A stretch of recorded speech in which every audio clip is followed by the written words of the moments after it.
Valès. Son corps avait été retrouvé affreusement mutilé.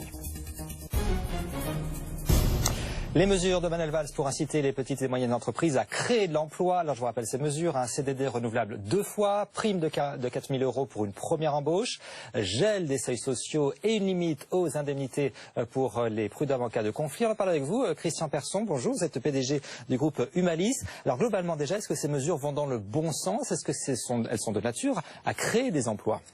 Eh bien, ces mesures vont dans le bon sens. Je pense que l'ensemble de ces mesures donne un signal fort qui est très positif pour les entrepreneurs, pour les entreprises françaises. Donc, pour moi, je suis pleinement satisfait pour cette démarche, pour le commencement en tout cas. Bon, on va voir ça dans le détail. Vous, par exemple, est-ce que vous êtes concerné par certaines de ces mesures? Est-ce que ça va vous inciter à embaucher cette année? Naturellement, donc ma société Humalis embauche tous les mois de nouvelles personnes. Nos effectifs grandissent d'un mois sur l'autre.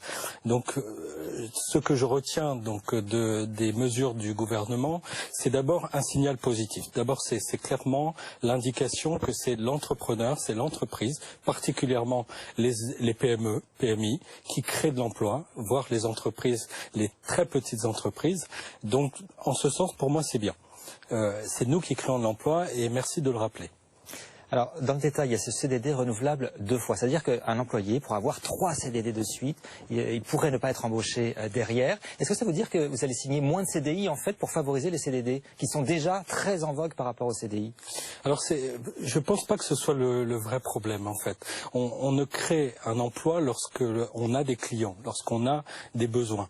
Donc, la nature du contrat de travail n'est pas un élément qui détermine une création d'emploi. On crée l'emploi pour satisfaire des clients. Ensuite, le CDD, qu'il soit renouvelable ou pas, je suis un peu sceptique. Mon souhait et le souhait de tous les entrepreneurs en France, c'est de recruter les bonnes personnes, de les former, et ces personnes-là ensuite sont un peu la mémoire de l'entreprise. Donc ce n'est pas la précarité du statut n'est pas notre souhait. Moi, je voudrais beaucoup plus de CDI et beaucoup plus de souplesse à l'embauche. Et si les affaires... Donc vous regrettez finalement que le CDI n'ait pas été assoupli? Je pense que oui. Il est absolument nécessaire que les entrepreneurs n'aient plus peur d'embaucher. Nous sommes des millions en France, plus de 99% des entreprises sont des petites entreprises, à vouloir embaucher. Donc on a des opportunités, mais on n'ose pas parce que effectivement c'est compliqué. Voilà, on s'en est rendu compte récemment. En France, c'est compliqué de faire simple. On essaye de simplifier le code du travail, on n'y arrive pas. Et nous, entrepreneurs, on n'a pas vocation à être des spécialistes. Nous, ce qu'on veut, c'est créer des emplois. Et si possible, par millions, pourquoi pas. Alors, il y a des salariés qui s'inquiètent, il y a quand même une précarité avec les CDD. Il y a aussi le plafonnement des indemnités aux prud'hommes. Est-ce que vraiment c'était un frein à l'embauche, vous, la peur de payer beaucoup aux prud'hommes? Alors, ce que je viens de vous dire, c'est que lorsqu'on a des besoins, lorsqu'on a un très beau produit, on a des clients. Donc, naturellement, on a besoin de salariés pour faire un certain travail. Et plus on a de clients, et plus on a de salariés. Plus ces salariés, on va pouvoir les augmenter. Donc, lorsque les affaires vont moins bien, lorsqu'il y a moins de clients, pour quelque raison que ce soit, eh bien, on doit pouvoir se séparer pour ensuite rebondir encore plus fort.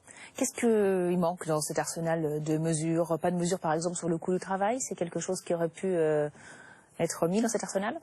Tout à fait. Je pense que 4 000 €, c'est un signal positif qui est envoyé aux petites entreprises. Il y en a plus d'1 million en France, donc ils peuvent embaucher chacun une personne, donc ça serait une très bonne chose. Le coût du travail est clairement un frein. Maintenant, la clé, c'est d'abord le marché. Et donc servir nos clients. Vous avez pas peur que les salariés se détournent quand même des petites et moyennes entreprises pour aller vers les grandes, où on a l'impression qu'il y a quand même plus de sécurité, plus de droits et d'avantages?